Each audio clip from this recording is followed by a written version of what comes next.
Boa noite a todos. É com grande prazer que teremos essa noite a discussão dos principais pontos do ESPEN 2017.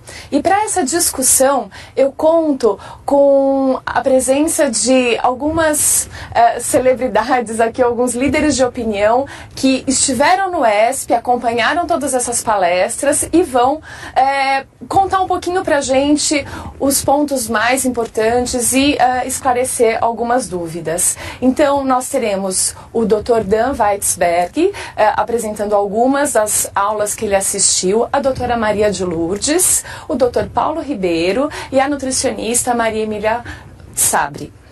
E, enfim, vamos agora passar para cada uma das aulas deles. Boa noite. Nós assistimos inicialmente à conferência Cuthbertson, intitulada Aminoácidos e Regulação do Metabolismo Proteico, dada pelo Dr. Robert Wolfe, aonde ele pega as ideias iniciais do pai da metabologia cirúrgica e as relê à luz dos novos conhecimentos.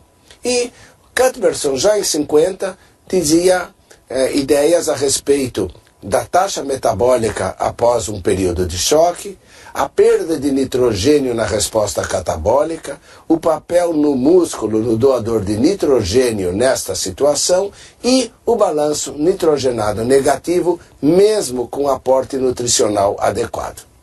E então, o Dr. Wolfe vai nos mostrando que realmente existe um balanço nitrogenado negativo e que ele é diretamente ligado à gravidade do trauma e à custa do músculo. No entanto, os tempos mudaram e nós podemos hoje, através de uma sofisticada análise cinética, analisar a síntese e a degradação proteica e o papel de cada aminoácido nesse setor. Assim é que um dos estudos iniciais do grupo do Dr. Wolfe mostra que existe síntese proteica muscular após a queimadura em relação ao grupo amarelo, que é o controle, mas observem que com o progredir da idade, esta síntese diminui. No entanto, quando existe uma quantidade adequada de aminoácidos, se consegue ter uma eficiência na síntese proteica em termos de agregação muscular. Por outro lado, o músculo é a fonte do material catabolizado, e nós sabemos disso porque existem diferenças radicais entre o jejum não complicado e o jejum com estresse. Neste, nós estamos vendo que a quantidade de aminoácidos exportados da musculatura, ele aumenta muito, em função da abolição da resposta fisiológica ao jejum. E porque nós temos um consumo necessário de glicose via gliconeogênese por parte do tecido lesado e das células brancas. E assim é que Cuthbertson já dizia que o balanço nitrogenado negativo persiste na fase metabólica, mesmo na vigência de dieta com proteína. Por outro lado, se nós dermos uma quantidade adequada de aminoácidos numa situação de trauma, nós teremos sim síntese proteica e é uma relação direta. Quanto mais aminoácidos, maior é a síntese proteica. Por outro lado, havia muitas dúvidas que tipos de aminoácidos poderiam ser necessários. E o grupo do Dr. Wolfe e mais Helena Volpe mostram que aminoácidos essenciais são os necessários para estimular a síntese da proteína muscular. Por outro lado, existe um aspecto muito interessante. Se verificou que o transporte de aminoácidos para dentro da célula, numa situação de queimadura, está prejudicado. E isso provavelmente é o que atrapalha a síntese proteica e pode ser devido ao edema intersticial que acontece. O Dr. Wolfe sumariza o que nós aprendemos desde 1950, mostrando que realmente o gasto energético de repouso pode ser alto no catabolismo, mas devido à inatividade física do paciente, o gasto energético total será normal. A resposta catabólica inclui a perda rápida de nitrogênio e, muitas vezes, a taxa de degradação da proteína excede a da síntese.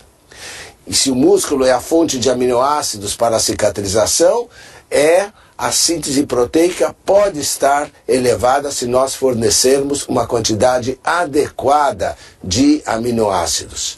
Mas é verdade que realmente o balanço nitrogenado vai persistir durante a fase catabólica, mas a dieta, a ingestão proteica adequada poderá atenuar essa síntese proteica, exceto se houver resistência anabólica. Quando é que nós vamos conseguir a reversão da resposta metabólica? Quando nós conseguirmos resolver o problema de transporte para o interior da célula, que aí sim vamos ter uma melhor efetividade da nutrição, e suprimir a degradação proteica será a chave para limitar a resposta catabólica. A seguir, nós assistimos um simpósio cujo racional era alimentar ou manter em jejum. E iniciou o doutor Laviano, Alessandro Laviano, um grande amigo brasileiro, que aliás perdeu 35 quilos. E ele começa falando sobre a plasticidade de nutrientes no câncer e traz logo a imagem do Dr. Warburg, que foi quem mostrou a diferença da glicólise da célula normal para a célula tumoral, aonde esta célula tumoral tem um alto consumo de glicose para prover uma quantidade mínima de ATP. E ele vai desenvolvendo o seu pensamento, o Dr. Laviano, apontando que as células cancerosas têm uma plasticidade especial para se adaptar ao tipo de nutriente que ela chega. Se nós mudarmos de carboidratos para gordura, o tumor vai ser capaz de se adaptar e consumir isto.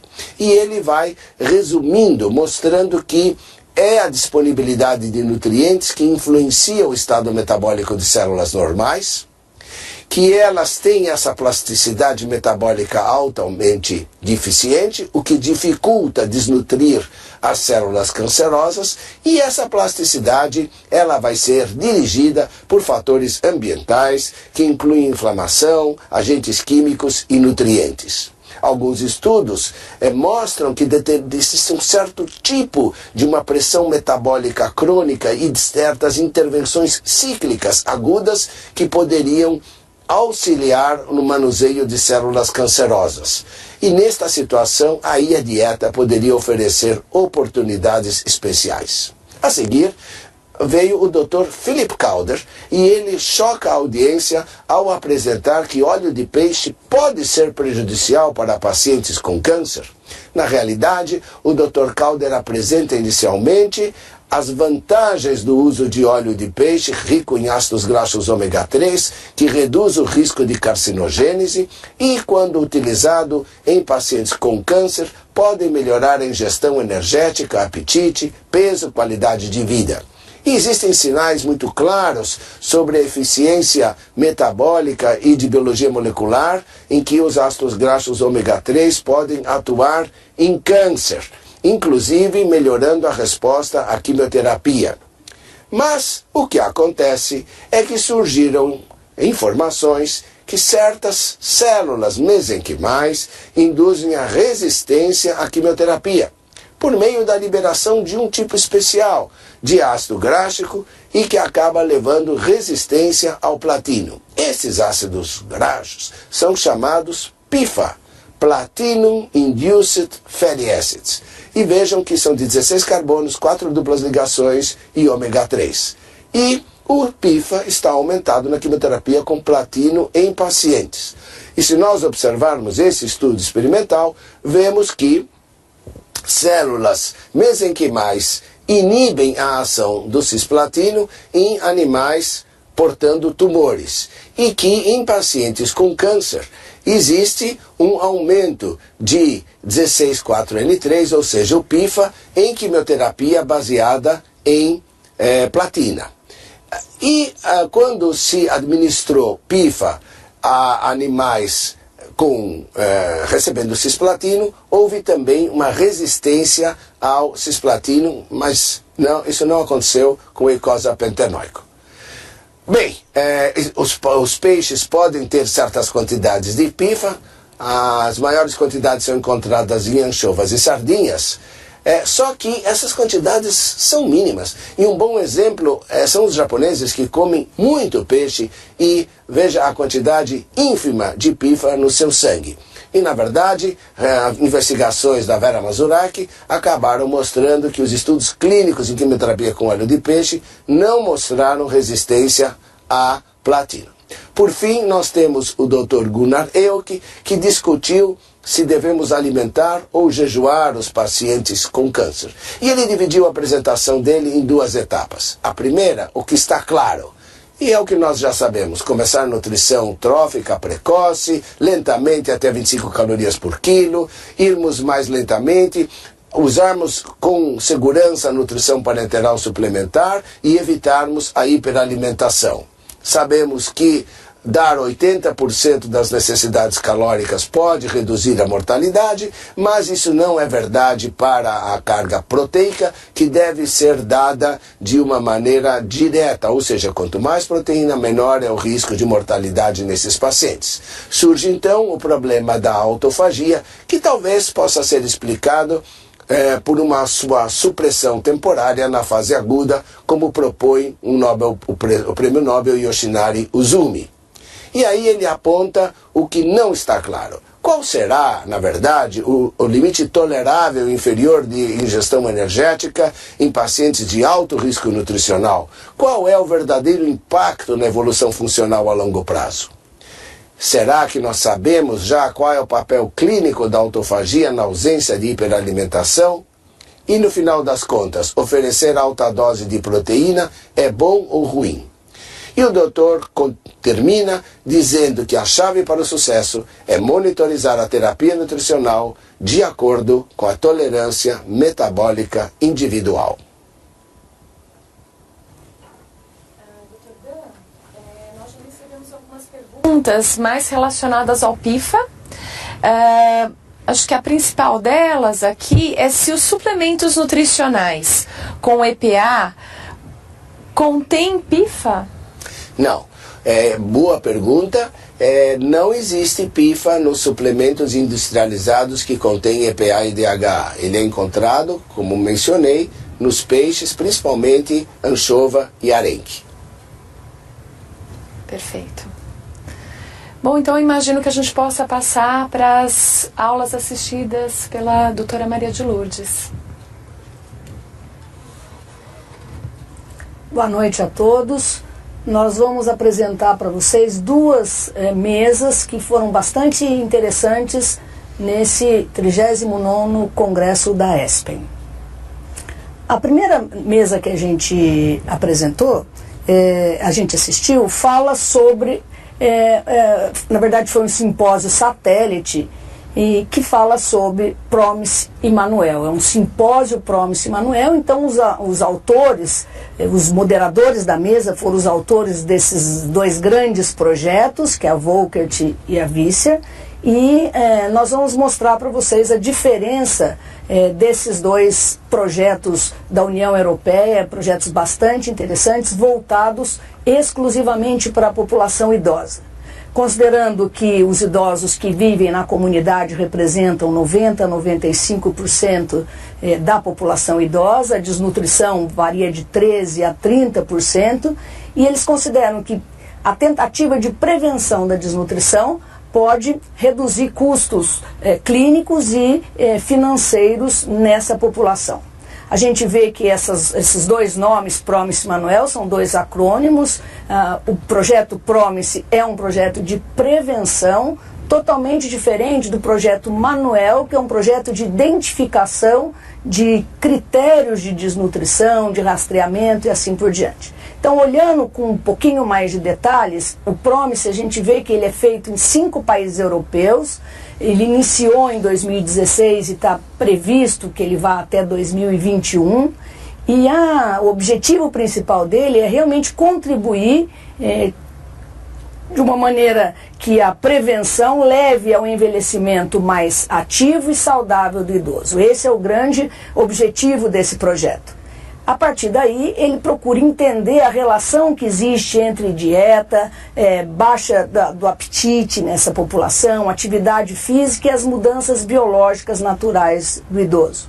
Então ele pretende desenvolver estratégias físicas, dietéticas, verificar as preferências desse grupo e desenvolver com a indústria novos produtos a partir desses novos entendimentos. E procura com isso também ser um projeto sustentável. Já o Projeto Manuel, embora seja feito pelos mesmos autores, mesmos grupos, ele já tem 22 membros incluídos aí, são 7 países que estão, eles bem capitaneados pela Holanda, os dois projetos, e ele vai até 2018. Na verdade, o Manuel, ele não pretende criar muitos estudos, mas sim avaliar grandes estudos que já foram feitos nos últimos anos. Então é um trabalho de pesquisa bastante exaustivo, onde eles pretendem definir a prevalência, rastreamento de desnutrição, a etiologia e fortalecer as práticas baseadas nas evidências. Então vai ter uma grande revisão de literatura, onde o objetivo é compilar dados e a partir daí definir os novos critérios de desnutrição, os determinantes da desnutrição, prevenção, rastreamento e, então, com políticas e educação, eles pretendem educar toda a Europa a seguir essa linha encontrada no Projeto Manuel. Um grande projeto mesmo. Essas últimas 3 palestras da mesa, eles procuram analisar já estudos incluídos no Projeto Manuel. E essa primeira autora, ela fala sobre a efetividade da intervenção nutricional na população idosa. Então ela escolhe alguns grandes estudos, com alguns mais fortemente incluídos nessa análise, que constou então de 990 pacientes, a maioria do sexo feminino, 64%, a média de idade 69 anos, IMC 23,9 em média, e eles consideram a intervenção maior que 250 quilocalorias por dia ou menor ou igual a 250 quilocalorias por dia. E eles definem dessa forma os preditores de ganho de peso e preditores do aumento da ingestão. Entre os de aumento da ingestão estão os pacientes menos idosos, os do sexo masculino, os que não perderam peso e que passaram por uma internação recente. Dentre os preditores de ganho de peso estão aqueles que previamente perderam mais que 3 quilos e que também foram hospitalizados. Esse estudo aponta que a efetividade da intervenção ela vai ser maior naqueles que têm o IMC mais baixo. E aponta também que entre fazer o aconselhamento ou dar o suplemento ou fazer ambos, aconselhamento nutricional mais suplemento, essa combinação é muito mais efetiva. Nós vimos a palestra seguinte, é uma outra autora que faz parte desse conjunto aí, faz uma pesquisa muito em cima de um estudo americano de idosos da comunidade, acompanhados num período de 2 anos, com mais de 700 idosos, com mais de 70 anos, onde eles eram submetidos a um recordatório de 24 horas por 2 dias consecutivos.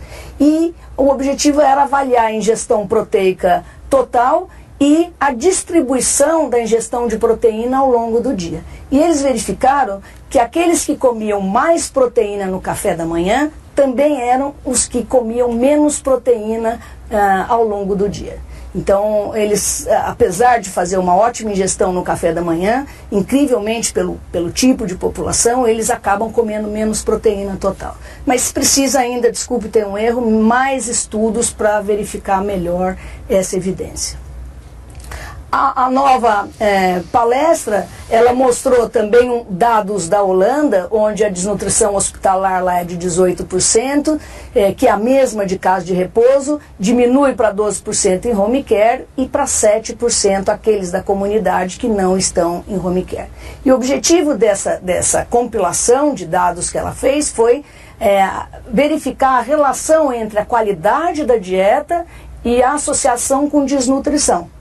Então foi um coorte ABC, esse americano, com idosos da comunidade, de ambos os sexos, de 70 a 79 anos, excluídos algumas, por exemplo, excluíram os desnutridos, então de 3.075 foi para 2.300 idosos nutridos. E foram acompanhados por um período de 4 anos, com 12, 24, 36 e 48 meses. Foi definido que era desnutrição calórico-proteica nessa população, o MC abaixo de 20 ou perda de peso maior que 5%, e desnutrição persistente quando a desnutrição durava pelo menos 1 ano. E eles concluíram que nesse período de 4 anos, 1/4 da população se desnutriu, mas que não houve associação entre comer de forma saudável e a presença de desnutrição. Comer saudável, então, não é considerado o melhor indicador relacionado com desnutrição. A baixa ingestão energética desse grupo reduziu o risco de desnutrição calórico-proteica, mas a baixa ingestão proteica aumentou o risco de desnutrição persistente. O último a 5ª palestra dessa mesa, ele fez uma meta-análise com 6 estudos, tentando ver se identificava aspectos que definiam uma desnutrição incidental, definiram também desnutrição. Então, o objetivo do Manuel realmente é criar critérios que vão se repetir sempre em todos os estudos. Idosos da comunidade com mais de 65 anos, e dentre os que se destacaram como causa de desnutrição incidental, estão os idosos com limitação funcional, cadeirantes, com auxílio e com hospitalização frequente. A segunda mesa é uma mesa totalmente diferente dessa, é uma mesa bem bacana também, eu adorei essa mesa, falar sobre reabilitação do intestino. Então, tem 2 moderadores bastante experientes nesse tema, e nós vamos para a primeira palestra, que trata da presença de sepse em pacientes críticos e da relação que existe com a hipoperfusão intestinal. Então, já são bem conhecidos critérios de que pacientes sépticos têm distúrbios da microcirculação, como alteração da viscosidade, vasoplegia, alteração do fluxo microvascular, da resistência vascular, formação de edema e assim por diante. E essas alterações vão determinar, então, distúrbios da barreira intestinal, mecanismo de reparo totalmente desregulado, e com isso favorece a translocação microbiana. Então, esse autor procura fazer a relação da perfusão intestinal alterada como importante alvo a ser tratado num paciente séptico. Então, ele, dentre as estratégias nutricionais para melhorar essa circulação esplâncnica, ele propõe o uso de citrulina em 2 modelos. O primeiro modelo que ele apresentou foram ratos sépticos, onde a infusão de citrulina melhorava a circulação esplâncnica. E em humanos, o que mais se aproximava dessa relação era avaliar em atletas que, submetidos a um esforço mais importante, no caso aí foi a bicicleta, teria redução da perfusão da circulação esplâncnica medido por tonometria gástrica.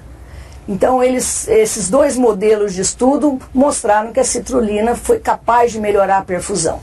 Mas isso precisa ser, então, transferido, esse conhecimento, para humanos sépticos. Então, estão pelo menos 3 estudos em andamentos avaliando a citrulina em doentes sépticos. A segunda mesa apresentada, também falando sobre alteração, falência intestinal, agora sobre uma outra ótica, falando de pacientes com intestino curto, que é um modelo importante de falência intestinal, ou intestino interrompido por 2 ostomias ou por fístulas, que também é um outro modelo de estudar alteração de falência intestinal. Então, esse autor, ele valoriza bastante a nutrição enteral como um poderoso agente trófico intestinal, melhor do que a dieta oral, e que se os dois são muito otimizados já e não existe uma melhora, ele propõe o tedoglutide como um outro agente trófico importante intestinal. Com relação à citrulina oral, ele mostra também em pacientes de intestino curto o benefício da citrulina oral como efeito anabólico, como efeito de síntese proteica intestinal. Mas ele mostra que nesse caso ele só consegue esse efeito anabólico se existe uma redução plasmática importante do nível de citrulina. Então também tem estudo ainda em andamento para mostrar esses resultados. Um outro modelo de avaliação foi o da reinfusão do quimo abaixo do duodeno, que poderá ser reinfundido num outro segmento intestinal, na mesma técnica usada para a nutrição enteral, com o objetivo de manter todo o intestino funcionalizado, inclusive o intestino que está interrompido. Então, com isso, ele pretende restabelecer essa continuidade intestinal usando esse quimo, tanto para extrair nutrientes como para restaurar o ciclo enterohepático. Isso tem sido possível mais recentemente com o uso de equipamentos mais apropriados que faz essa infusão de forma bastante precisa. Esse estudo feito por esse autor, ele mostra que um dos grandes problemas nesses pacientes de intestino curto, de intestino interrompido, é que com a interrupção do ciclo enterohepático, a alteração da função hepática se altera bastante, e ele mostra que com a reinfusão do quimo, restaurando essa continuidade intestinal, a gente nota bastante melhoria da função hepática nesses casos e propõe então que seja aplicado isso quando houver dupla enterostomia de alto débito, preferencialmente, ou nas fístulas enteroatmosféricas, permitindo suspender a nutrição parenteral em 94% dos casos. E finalmente, a última mesa, a última palestra da mesa foi feita pelo professor Hyland, que na verdade não tem muito sentido com o nome da mesa, mas ela, de uma maneira bonita até, ele faz uma avaliação dos últimos grandes estudos feitos em UTI, que tiveram um custo bastante elevado, um número grande de pacientes, mas com resultados conflitantes ou negativos por problemas metodológicos. Então, esse autor propõe que daqui por diante sejam melhores selecionados os pacientes para esses estudos, uma vez que já está reconhecido os pacientes que podem, de fato, ter um resultado positivo com a intervenção nutricional. Então, analisar os grupos de risco e não se preocupar com todos os pacientes da UTI para serem incluídos nesses estudos. Isso já foi feito e já trouxe grandes dúvidas metodológicas aí. Então, ele propõe que esses pacientes sejam estratificados ou pelo score Nutric ou pelos doentes que são doentes de risco, aqueles que têm o IMC abaixo de 25 ou acima de 35 e incluir nesses novos estudos o impacto da atividade física. Aí ele mostra um estudo bem importante mais recentemente, o Top-Up, onde ele separa os doentes de acordo com o Nutric alto ou baixo e os que receberam só enteral ou enteral e parenteral. Aí a gente consegue ver mudanças importantes na mortalidade quando a nutrição parenteral é associada com a nutrição enteral nesses pacientes de risco em que a nutrição enteral não conseguiu ser dada de forma bastante efetiva.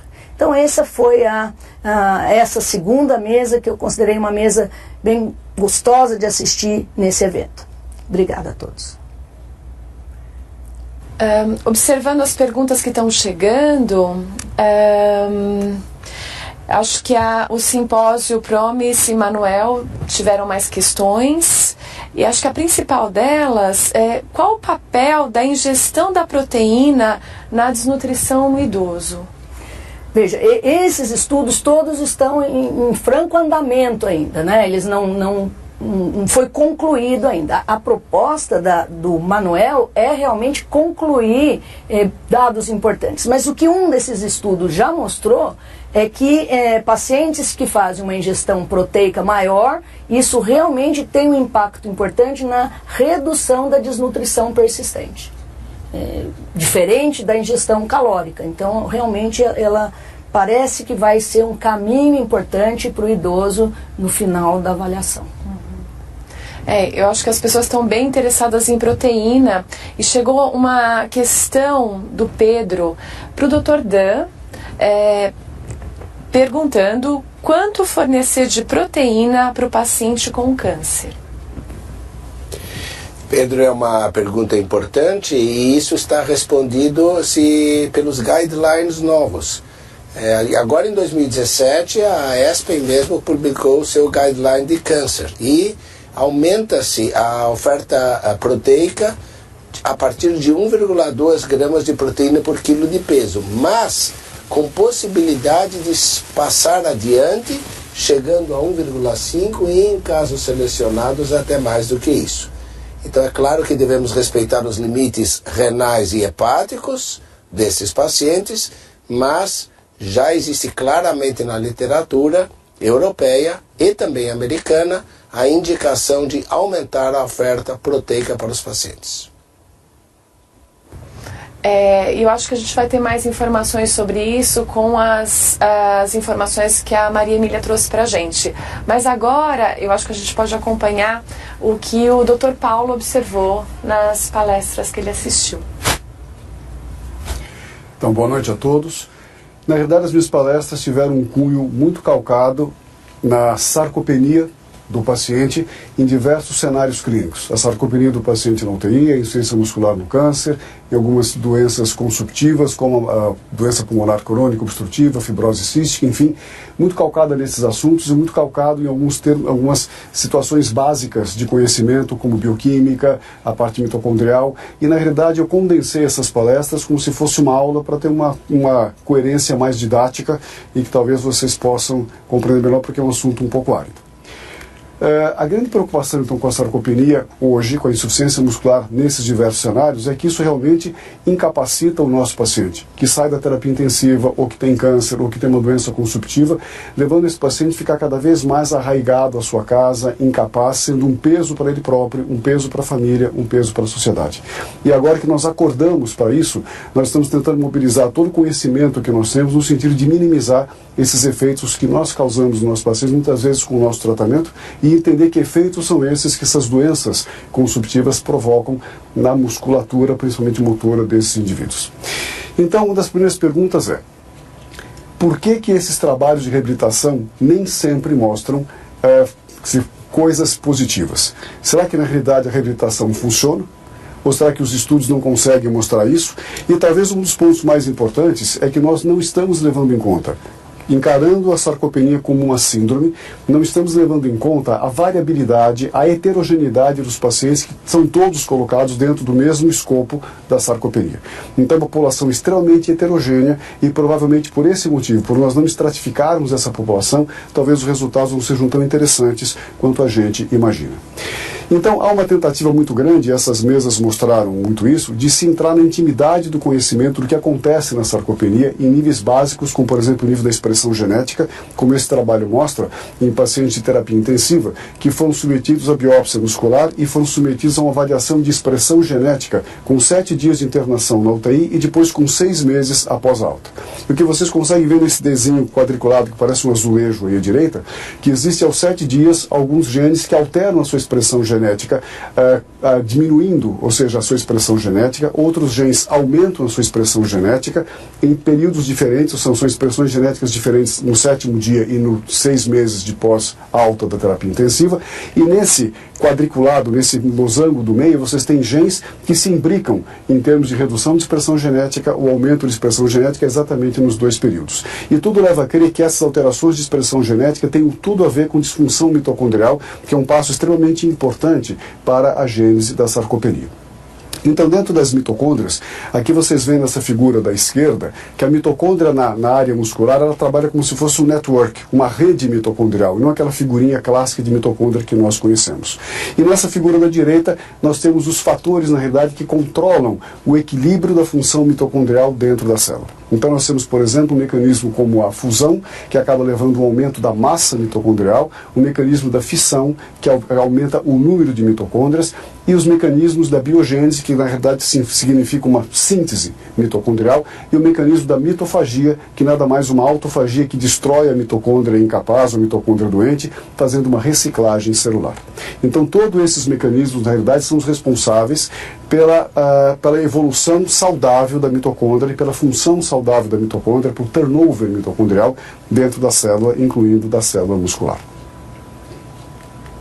O que acontece é que em situações de agressão, doenças consumptivas que têm uma inflamação básica ou doenças que têm uma grande inflamação com o paciente que vai para a terapia intensiva, frequentemente existe uma grande produção de radicais livres. Então, espécies reativas de oxigênio e espécies reativas de nitrogênio que têm o poder de destruir, de alterar a função mitocondrial, e isso altera todo este equilíbrio do bom funcionamento da mitocôndria. Então, nós temos uma mitocôndria disfuncional em relação à fissão, em relação ao equilíbrio entre fissão e fusão, em relação ao equilíbrio entre autofagia, apoptose, e, enfim, tudo isso acaba redundando numa redução da massa muscular e uma atrofia muscular a partir da mitocôndria. A manutenção da nossa massa muscular, na realidade, se equilibra entre dois sistemas muito importantes. Um sistema catabolizante, que é controlado pelos artrogênios, que vocês estão vendo aqui à esquerda, que acaba tendo apoptose. E vocês têm um sistema de síntese proteica muito controlado pelo mTOR, aqui à direita, e que na verdade representa a miogênese, que é a construção muscular. Então, desse equilíbrio entre destruição muscular e construção muscular se mantém a massa muscular. E o que nós vemos é que em diversos cenários a disfunção mitocondrial contribui para um aumento do catabolismo proteico, desequilibrando aquela balança no sentido de destruição muscular. Ela acaba aumentando a produção de apoptose e de autofagia, e ela acaba ainda bloqueando a síntese proteica, ou seja, tudo isso concorrendo para uma redução importante e uma atrofia muscular que você vê nas doenças consumptivas agudas, como a UTI, ou doenças consumptivas crônicas, como câncer, DPOC e outras situações. Então é muito claro, por exemplo, que nos pacientes pulmonares crônicos, como mostra esse trabalho, você identifica na musculatura motora, principalmente desses pacientes, algumas características muito ligadas à disfunção mitocondrial. Por exemplo, um aumento de autofagia, um aumento de apoptose, um aumento de produção de radicais livres, uma alteração completamente anômala do balanço bioenergético da musculatura e uma redução muito importante da sua capacitação oxidativa, da capacidade oxidativa dessa musculatura. Isso é muito comum nos pacientes pulmonares crônicos. Nos pacientes com câncer, também se identifica muito claramente disfunções mitocondriais. Esse trabalho experimental, por exemplo, mostra que a infusão de células cancerosas de câncer em animais de laboratório como ratos acaba levando a alteração da função mitocondrial, ou seja, uma disfunção mitocondrial que precede as alterações musculares que este rato vai desenvolver futuramente, sugerindo que exista uma relação de causa e consequência, ou seja, primeiro vem a disfunção mitocondrial e posteriormente venha a disfunção muscular causada pela disfunção mitocondrial. Da mesma forma, o indivíduo vai ficando idoso. A senescência está ligada a uma redução gradual da quantidade de mitocôndrias na massa muscular e uma alteração funcional dessas mitocôndrias ao longo da vida. Coincidentemente com isso, nós temos uma redução do número de neurônios que inerva essa musculatura e uma alteração também da função de mitocôndrias dentro de cada neurônio, e isso está muito relacionado à situação de sarcopenia que o idoso vai desenvolvendo ano a ano. A importância de se entender esses mecanismos, e são mecanismos ainda pouco conhecidos, é que se possa talvez ter terapêuticas alvo para a mitocôndria, para você estabilizar a mitocôndria e melhorar o funcionamento energético dessa mitocôndria. São muito poucas opções que nós ainda temos hoje em dia, frente ao nosso conhecimento, mas algumas são interessantes. Por exemplo, o exercício físico. O exercício físico está intimamente relacionado ao aumento do número de mitocôndrias na massa muscular e o aumento da atividade enzimática dentro de cada mitocôndria. Então parece que o exercício físico ajuda muito a você manter a função mitocondrial ativa por mais tempo. Pensando nisso, se nós usarmos drogas, por exemplo, que mimetizem o exercício, como o PSG1-alfa ou o PPAR-alfa, que são drogas hoje experimentais, mas que já mostram alguns resultados interessantes em alguns tipos de população, nós podemos eventualmente conseguir os mesmos benefícios do exercício ou aumentar os benefícios do exercício usando essas drogas que mimetizam esses mesmos benefícios que o exercício traz. Além disso, o uso de alguns ácidos graxos, principalmente poliinsaturados anti-inflamatórios tipo ômega 3, que bloqueariam o NF-κB, por exemplo, e bloqueariam uma reação inflamatória com muita produção de radicais livres de oxigênio. Ou qualquer outra estratégia que possa reduzir a inflamação e reduzir a formação de radicais livres e, com isso, o dano mitocondrial. A conclusão é que a disfunção mitocondrial provavelmente contribui para a atrofia muscular e altera mecanismos de preservação da massa muscular, porque ela está sempre presente em todos esses modelos clínicos de sarcopenia que nós conhecemos: UTI, câncer, DPOC e a própria senescência. A relação da sarcopenia e a disfunção mitocondrial ainda requer mais estudos, mas parece que existe um efeito causal, ou seja, vem primeiro a disfunção mitocondrial e posteriormente vem as alterações musculares que levam à insuficiência muscular. E o importante é que tudo isso talvez nos leve a perspectivas terapêuticas com foco na mitocôndria, que seria mais uma alternativa. E por que muitas vezes os trabalhos não mostram uma evidência muito sólida para os indivíduos graves, para os doentes, que o exercício físico funcione? Porque é muito estranho a gente simplesmente extrapolar tudo aquilo que a gente aprende da academia ou que a gente aprende da população de pessoas saudáveis para uma população realmente muito doente e muito heterogênea. Porque paciente de UTI é diferente de paciente com câncer, que é diferente de paciente com DPOC, que é diferente com paciente simples, com um indivíduo simplesmente idoso. Então por que essas coisas não acontecem com tanta clareza? Porque existem muitas coisas que nós temos que pensar. Por exemplo, esse é um estudo mostrando que indivíduos, por exemplo, que têm uma comorbidade crônica, eles acabam desenvolvendo alterações musculares muito mais importantes do que indivíduos que não têm comorbidade crônica. E vão responder, na realidade, a muito pior aos exercícios do que os indivíduos que não têm comorbidade crônica. Esse, por exemplo, é um... Desculpe só que eu errei aqui. Tá. Esse slide, que deveria estar aí, mas não está, é um slide, na realidade, é um estudo que foi feito em 90 pacientes de terapia intensiva, em que foram, na realidade, submetidos a uma avaliação da performance muscular por 18 meses. Isso contando com parâmetros objetivos de performance física e parâmetros subjetivos de qualidade de vida. E ao longo desses 18 meses, o que eles mostraram é que os indivíduos que ficaram dentro da terapia intensiva, pelo menos por 7 dias, 48 horas entubados sob ventilação mecânica, esses indivíduos tiveram uma performance física aos 18 meses pior do que os indivíduos com controle, que não tinham ficado doentes, mas muito melhor do que aqueles indivíduos que tinham uma comorbidade crônica prévia, mostrando que a musculatura do indivíduo com uma comorbidade crônica prévia responde diferentemente daqueles que não tinham comorbidade prévia e que, portanto, você tem que ter uma visão muito mais clara e muito mais individualizada na recuperação desses pacientes com comorbidade crônica do que com os outros. Tá? Aqui é um outro estudo que mostra a mesma coisa em pacientes que foram submetidos a uma avaliação por 12 meses dessa performance muscular e mostrando que ao fim de 12 meses aqueles com comorbidade crônica tiveram muito menos recuperação muscular do que aqueles que não tinham comorbidade crônica. Uma outra coisa a se pensar muito é que tipo de estímulo elétrico, por exemplo, nós estamos dando para aqueles pacientes que não conseguem contrair ativamente a musculatura. Então, uma estimulação simplesmente superficial não leva a uma contração adequada do músculo, como se fosse uma contração contra uma resistência, que é realmente o tipo de exercício que leva à melhora da massa muscular. Então, aqui nesse trabalho, eles usam uma estimulação elétrica funcional, que na realidade estimula um grupamento muscular e promove uma contração muscular muito mais parecida com aquela contração que nós fazemos contra uma resistência e, portanto, nesse estudo mostrou que foi muito mais efetiva em recuperar a massa muscular do que simplesmente a estimulação superficial. Em termos de nutrir, também dentro da nutrição, para os pacientes graves, nós temos muitas dúvidas se realmente o quanto a nossa nutrição funciona no sentido de nutrir esses pacientes. E aí surgem várias perguntas. A via é importante? A quantidade é importante? Em que momento nós devemos nutrir? Qual é a quantidade de macronutrientes e que macronutriente realmente funcionaria melhor? Será que a administração intermitente ou contínua faz diferença? Será que nutrientes específicos podem fazer diferença? E qual o melhor substrato para o potencial oxidativo muscular? Será que é glicose? Com certeza não, pelos ciclos fúteis, principalmente no paciente inflamado. Será que é a gordura? Também não parece ser um bom substrato oxidativo para a musculatura. Talvez a proteína possa ser um dos melhores substratos energéticos para se usar na musculatura do paciente grave, principalmente aquele paciente muito inflamado. E ao pensar em terapia nutricional, devemos levar em consideração vários fatores. O comprometimento bioenergético que existe nessa musculatura e que precisa ser reconhecido e que talvez seja diferente de categoria de paciente para categoria de paciente. O imunometabolismo alterado e a grande heterogeneidade da população que nós estudamos. Quanto a nutrientes específicos para a recuperação da performance muscular, foi uma palestra feita pela doutora Engel, que trabalha muito na Holanda com esse tipo de assunto, e ela mostrou coisas extremamente importantes. Aqui começando por uma tabela que reúne muitos estudos com proteína, com alguns nutrientes específicos como o ômega 3, mostrando que eventualmente uma interferência nutricional com suplementos pode sim melhorar a vida de um paciente com câncer. Mas a ideia mais interessante que ela trouxe é que existe para o paciente com câncer, mesmo avançado, num estágio, às vezes até um estágio de caquexia, uma janela anabólica que ele pode aproveitar. E isso vai depender muito da nossa abordagem suplementar para este paciente.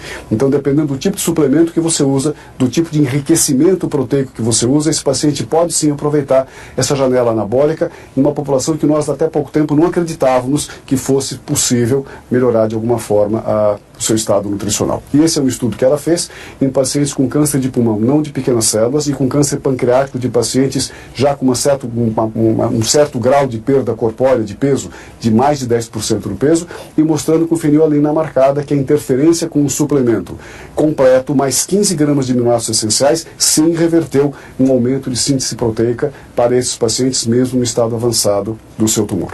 Aqui mostrando em pacientes com DPOC e pacientes com fibrose cística, que uma solução global de aminoácidos é menos efetiva do que uma solução de aminoácidos essenciais para melhorar a síntese proteica dos pacientes, forçando muito a ideia, que é uma ideia antiga, que o Dr. Dan já comentou na palestra dele, que os aminoácidos essenciais têm um poder de estimular a síntese proteica bastante importante. Aqui também mostrando que a carga proteica total é muito importante nesse estudo com crianças, em que ela mostra que à medida que nós aumentamos a carga proteica diária desses pacientes de 1,5 para 3 ou para 5, eles responderam com uma retenção nitrogenada e responderam com uma síntese proteica efetiva, mostrando que não só a qualidade da proteína, mas também a quantidade da proteína pode fazer diferença. Esse é um estudo de balde em indivíduos que foram submetidos, indivíduos são pacientes que foram submetidos ou a exercício de bicicleta com um enriquecimento de aminoácidos essenciais, ou simplesmente exercício de bicicleta, e foram seguidos acho que por 6 semanas, e ao longo das 6 semanas vocês podem ver que aqueles que fizeram exercício de bicicleta mais o suplemento com aminoácidos essenciais tiveram uma capacitação muscular, uma recuperação muscular muito maior do que aqueles que fizeram simplesmente o exercício de bicicleta. Mas não é uma solução de aminoácidos como essas comerciais que nós vemos em lojas de suplemento, que tem leucina, isoleucina e valina. O que eles recomendam é uma solução muito mais completa de aminoácidos, aqui estabelecida para o indivíduo com peso de 75 quilos. Então, portanto, é uma coisa muito mais completa e muito mais elaborada do que simplesmente uns comprimidinhos de BCA que a gente usa normalmente na academia. O importante dessa ideia é que a eficácia na intervenção nutricional da doença crônica, essa capacidade anabólica da refeição depende da quantidade de aminoácidos essenciais que ela contém. Em pacientes em diferentes grupos de doença crônica, respondem à carga proteica, às vezes, como indivíduos saudáveis. Essa foi uma ideia muito interessante que a Engel trouxe, porque fala de uma população que a gente realmente, às vezes, não acredita muito que possa interferir. Finalmente, algumas palavras sobre o hidroximetilburato e suplementos.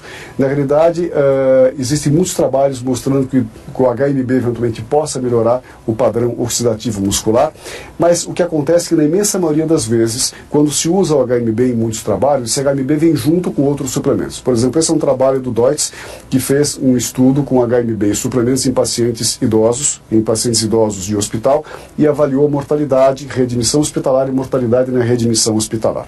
E o que ele conseguiu mostrar é que realmente quando ele usou o suplemento com HMB foi muito melhor do que o suplemento controle, mas o suplemento com HMB tinha HMB, tinha uma carga enorme de proteína, tinha uma carga enorme de calorias, e o outro suplemento não tinha nada de caloria e nada de proteína. Então são coisas completamente não comparáveis, e muito provavelmente ele cita no trabalho, os resultados benéficos podem ter sido simplesmente por uma carga proteica e carga calórica maior. Existe uma associação forte entre a concentração plasmática de HMB e a massa muscular nos pacientes com DPOC. Mas quando você vai estudar os estudos publicados em indivíduos doentes e não na população saudável, vocês veem que a imensa maioria desses estudos juntam o HMB com vários outros nutrientes, arginina, glutamina, leucina, carga proteica, carga calórica, e fica muito difícil a gente separar qual a função específica e efetiva do HMB isoladamente. Mas, eventualmente, é um suplemento que a gente tem que levar em consideração. E eu termino essa palestra com este estudo, na verdade, em andamento da Carla Prado, que foi apresentado no Congresso. É um estudo que está sendo feito em pacientes com câncer coloretal, em estágio de 2 a 4, são pacientes não caquéticos e que podem usar a via oral para se alimentar.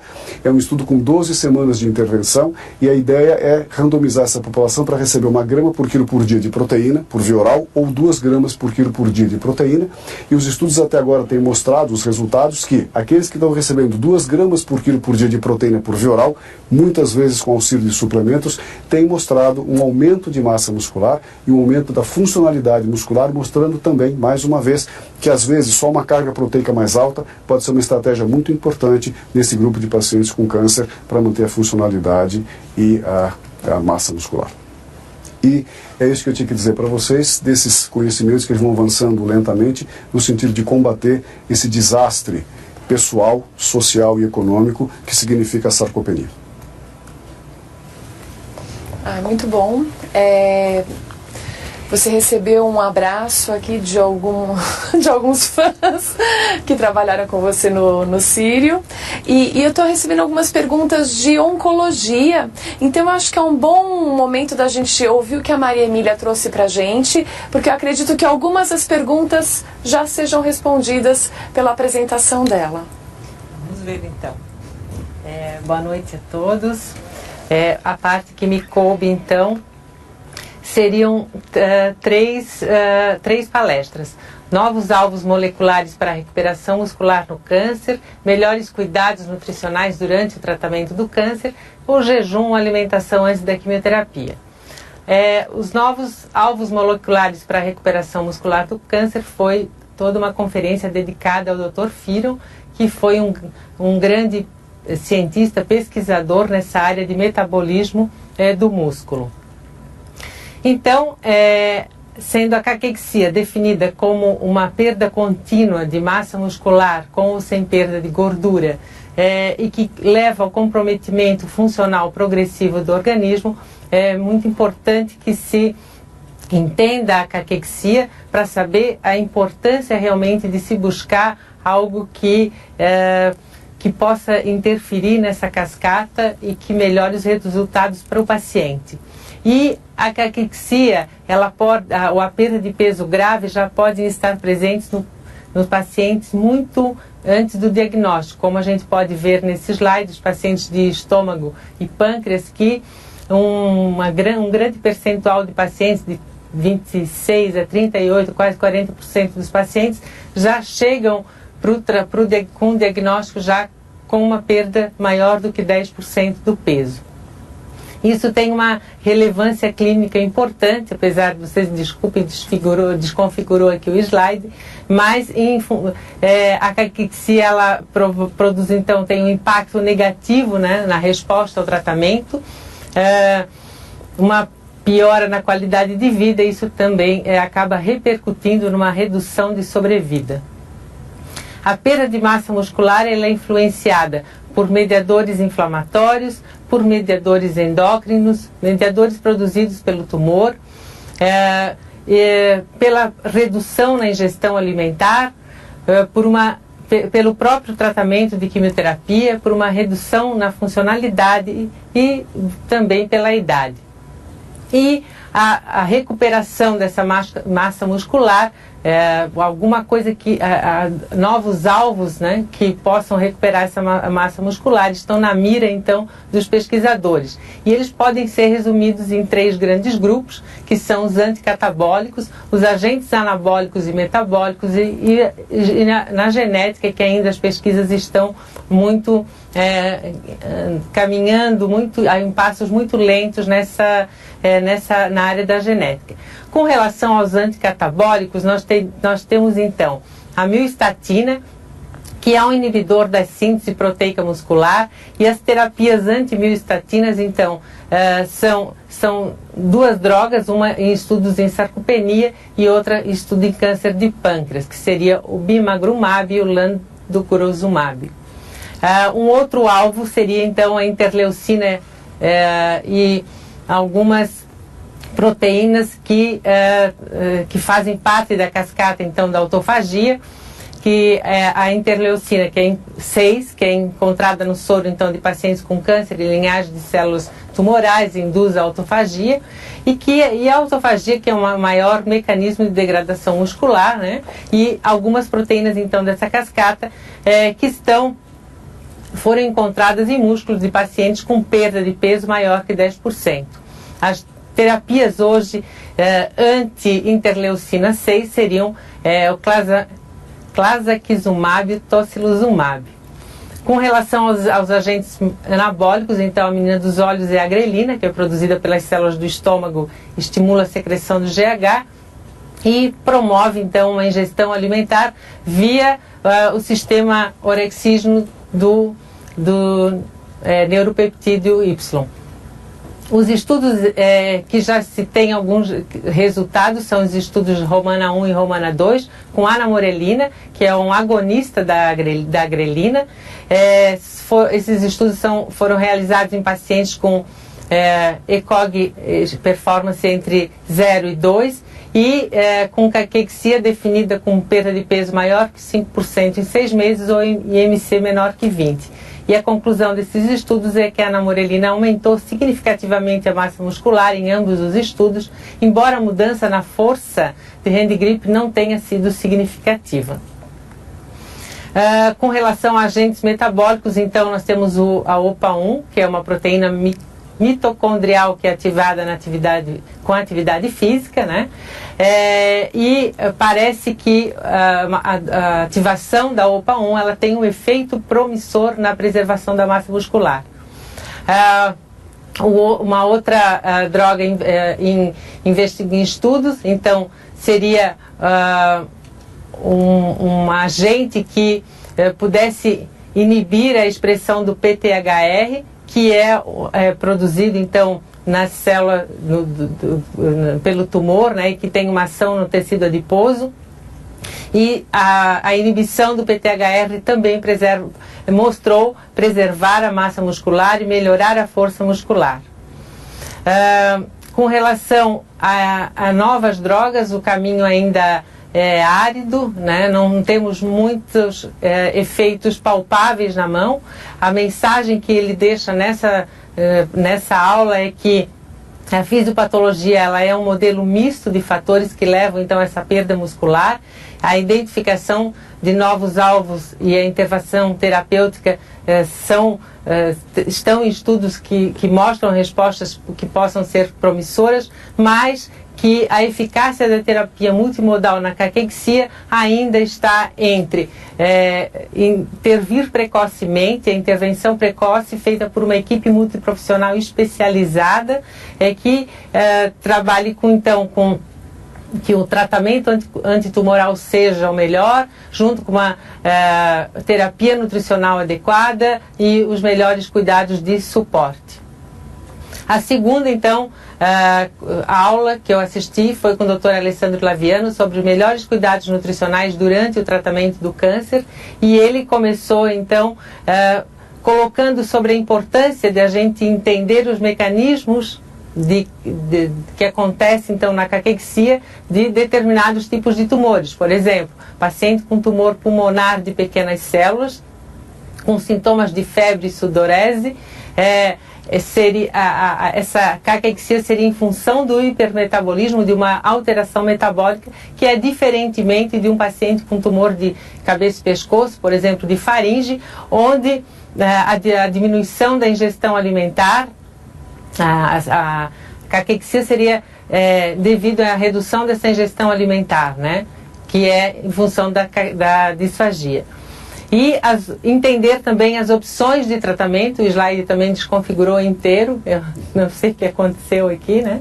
Mas entender todas as opções de tratamento para esse paciente. A cirurgia com quimioterapia adjuvante e neoadjuvante. O mais importante de tudo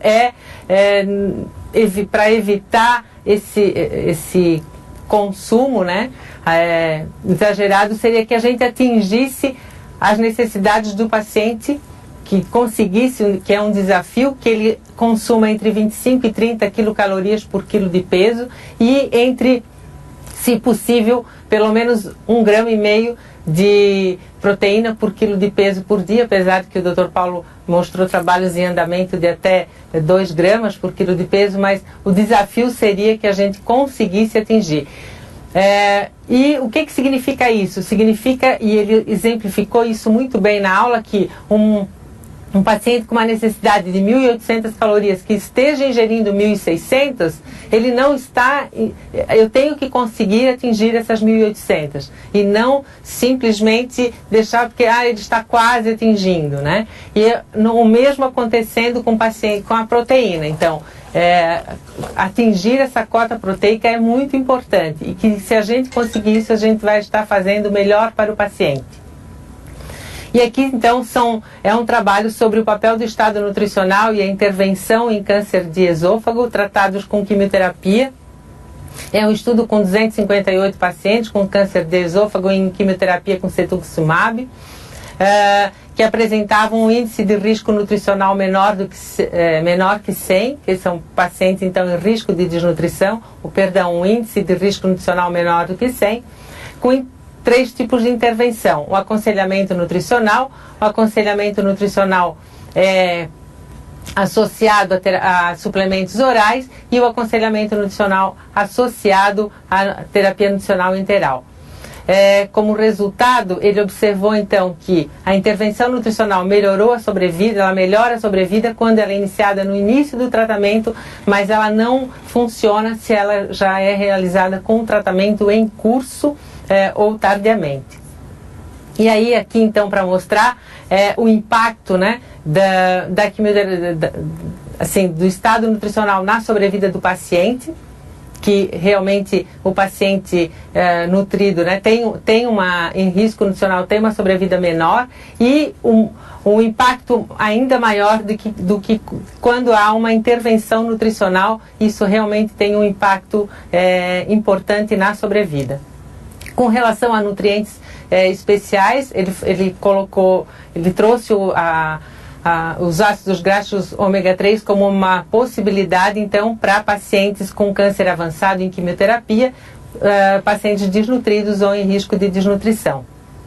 E o melhor cuidado, então, seria essa terapia multimodal, né, onde a gente tivesse o melhor tratamento oncológico para o paciente, associado ao melhor tratamento dos sintomas, a um suporte nutricional com um suplemento hiperproteico de preferência, conseguisse associar um exercício, e mostrando aqui também, mostrando nesse slide, que quando a gente inicia todo esse cuidado precocemente, o resultado é muito melhor, como vocês podem ver aí pela linha azul. A mensagem para casa, então, é que a jornada do paciente com câncer, ela pode se estender por meses ou anos, que durante esse período o estado nutricional ele é alterado por distúrbios metabólicos induzidos pelo tumor e pelas terapias anticâncer, que atingir os requerimentos energéticos e proteicos é a chave para que a gente tenha efeitos clínicos relevantes, embora a adesão nem sempre é ótima, e aí é um desafio. Nutrientes específicos podem nos ajudar em algumas situações. A janela de oportunidades ela deve ser bem explorada para melhorar o estado nutricional, a eficácia das terapias anticâncer e possivelmente a sobrevida, e que o monitoramento ele deve ser intensivo e proativo. A terceira e última, então, aula que eu assisti é um tema muito polêmico, que é o que o Dr. Dan também já abordou aqui, jejum, alimentação antes da quimioterapia. Isso se baseia num princípio básico de que na restrição energética há uma redução da glicose e também do fator de crescimento IGF-1. E as células as células normais em situação de jejum, elas reduzem, elas se adaptam ao jejum, elas reduzem a síntese proteica, reduzem o seu crescimento e aí elas ficam menos sujeitas à ação das drogas citotóxicas, e que isso não acontece com as células tumorais, né? Que elas têm esse mecanismo, então, de continuar se multiplicando, e aí elas são mais sensíveis a essas drogas citotóxicas. Ao ambiente inflamatório também, que está reduzido no jejum, né? E a todo o microambiente tumoral. Há uma fibrose em torno da célula tumoral que, na situação do jejum, ela é reduzida e facilitando a entrada, então, dessa droga citotóxica na célula, né? Na verdade, esse efeito do jejum, como um tratamento adjunto à quimioterapia, ele tem se mostrado principalmente em estudos animais e em alguns estudos em humanos, e esse é um estudo sobre o papel da tolerância da quimioterapia em câncer de mama. E o que é importante mostrar que nesses estudos é que às vezes a gente olha a conclusão e se esquece de que é um estudo foi feito um estudo com 13 pacientes e destes 7 somente estavam no grupo de jejum. Então é muito complicado tirar uma conclusão em cima de um número tão pequeno de pacientes, né? Esse também é um estudo sobre se a restrição dietética ela pode ser um obstáculo à progressão do tumor.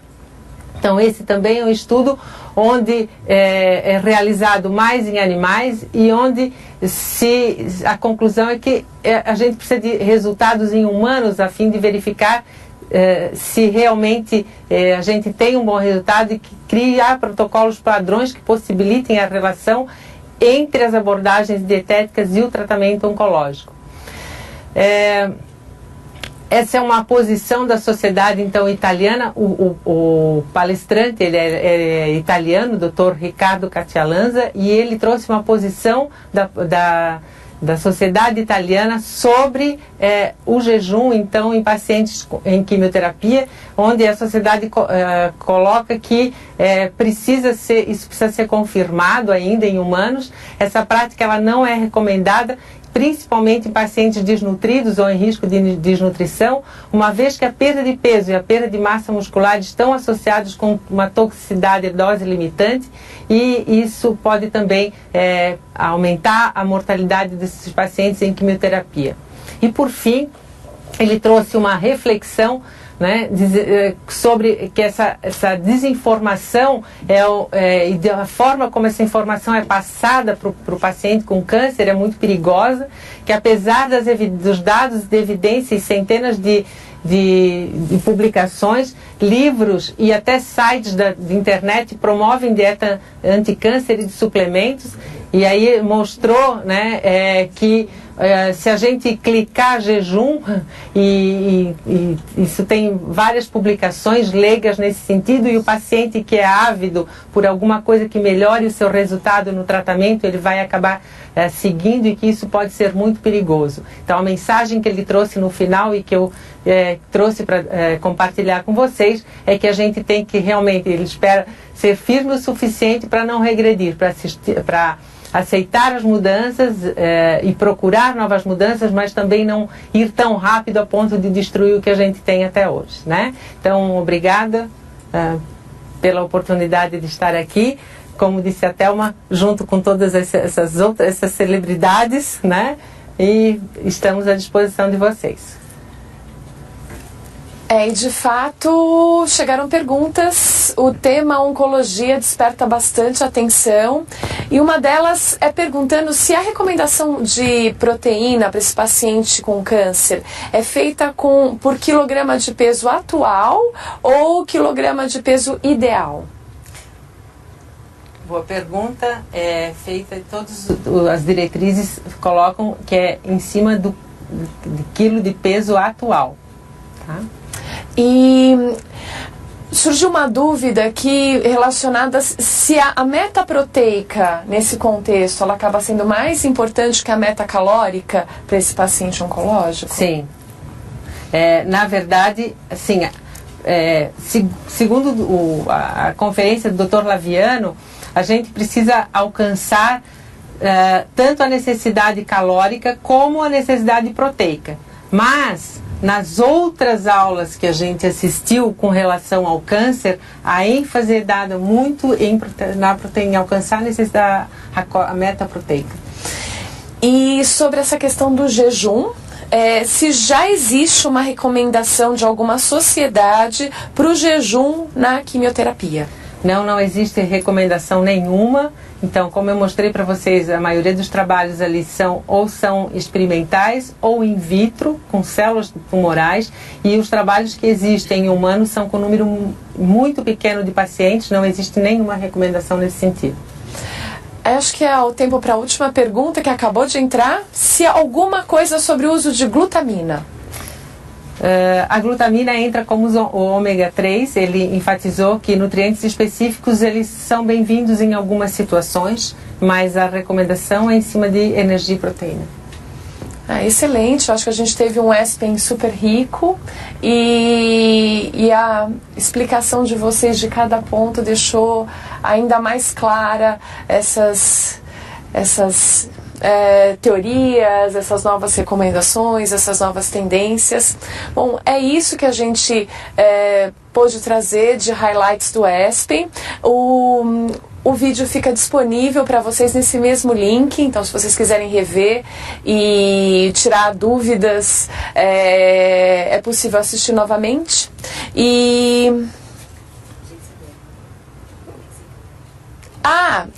Eu acabei de receber aqui uma coisa importante, que de todas as pessoas participantes, uma pessoa foi sorteada e vai poder... Vai ter o pacote completo para acompanhar o Congresso Brasileiro de Nutrição Enteral e Parenteral. E a pessoa foi a Juliana Pereira de Faria. Então a Juliana depois entra em contato com a gente e ela vai acompanhar o Congresso Brasileiro. Obrigada pela atenção de todos, pela participação, pelas perguntas e o próximo Nutri Time traremos mais informações para vocês.